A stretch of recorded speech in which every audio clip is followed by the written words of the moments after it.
Hello বন্ধুরা, তোমরা সবাই কেমন আছো? আজকে মিক্স ফ্রাইড রাইস তোমাদের সাথে শেয়ার করছি আমি যেভাবে বানাই।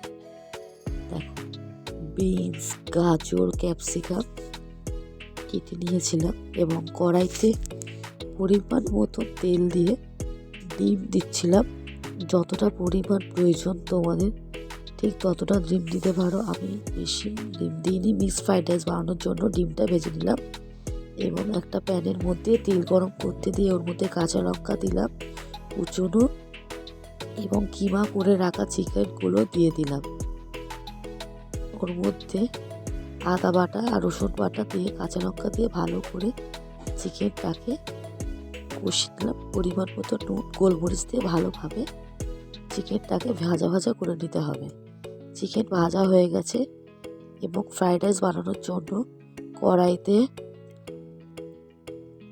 লঙ্কা আর জুলিয়ান করে কেটে রাখা আদা দিয়ে দিলাম। এবার কুচনো সব সবজিগুলো এক এক করে দিয়ে দিলাম।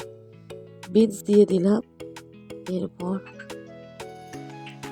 গাজর, ক্যাপসিকাম সব কিছু দিয়ে ভালো করে নেড়ে পরিমাণ মতো নুন, চিনি দিয়ে সবজিগুলো ভালো করে ভেজে নিলাম।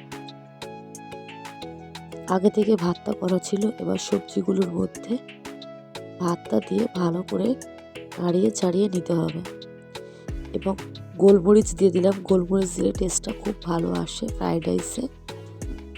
যদি ভালো ভেজে রাখা মাংস ও ডিমগুলো দিয়ে দিলাম। আনসাবস্ক্রাইব যেহেতু মিক্স ফ্রাইড রাইস